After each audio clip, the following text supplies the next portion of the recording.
আমাদের এই ছাদের উপরে হালকা হালকা পানির লিকেজ আপনি দেখতে পাচ্ছেন। এইখানে কুলিং টাওয়ার লাগানো আছে। আমাদের ফ্যাক্টরির মধ্যে যতগুলা মেশিন আছে ওই মেশিনকে ঠান্ডা করবার জন্য আমাদের ছাদের উপরে কুলিং টাওয়ার লাগানো আছে। এইখানে প্রবলেম এটা হচ্ছে কি এই পাইপের মধ্যে হালকা হালকা আপনি লিকেজ দেখতে পাচ্ছেন। তো এই রকম যদি হালকা লিকেজ হয় তাহলে আপনি ওটাকে এমসিল দিয়ে খুব ভালোভাবে ঠিক করতে পারেন। এই হালকা লিকেজ আপনি দেখতে পাচ্ছেন, কিন্তু এটা হালকা লিকেজ না, পুরো একদম ছাদের উপরে সিপেজ হয়ে গেছে। আর সিপেজ হয়ে গিয়ে ঘরের মধ্যে পুরো পানি টপকাচ্ছে। তো এই রকম প্রবলেমকে আপনি এমসিল দিয়ে খুব সহজভাবে ঠিক করতে পারেন।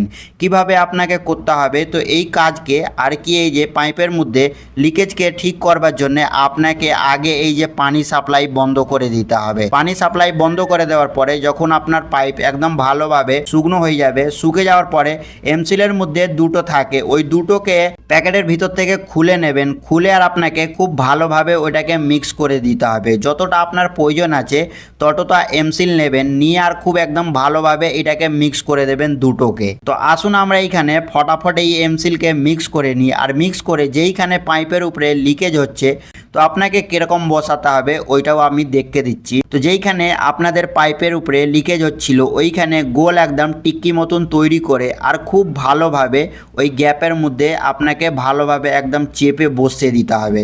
যদি আপনার পাইপের মধ্যে পানি সাপ্লাই চালু আছে আর বসছে না, তাহলে আপনাকে পুরো পাইপ শুকিয়ে তবেই আপনি এমসিলকে বসাবেন। আর এখানে এমসিল বসিয়ে দিয়ে আমি এখানে 1 ঘন্টা ছেড়ে দিয়েছিলাম। 1 ঘন্টা ছেড়ে দেওয়ার পরে যখন আমি পানি সাপ্লাই অন করে দিয়েছি তো আমার এখানে লিকেজ একদম বন্ধ হয়ে গেছে, আর কোনো রকমের লিকেজ নেই।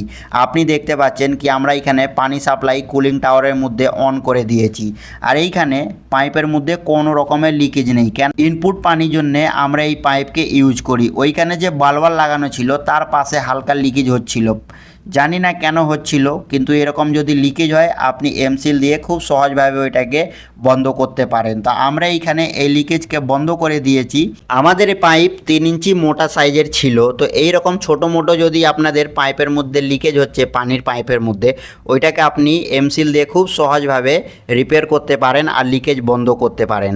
আশা করব আমার এই ভিডিও আপনাদের খুব ভালো লেগেছে। তাহলে আরও এরকম ভিডিও দেখবার জন্য মেটাল বাংলা চ্যানেল আর পেজকে সাবস্ক্রাইব অ্যান্ড ফলো নিশ্চয় করুন আর আমার সাথে জুড়ে থাকুন।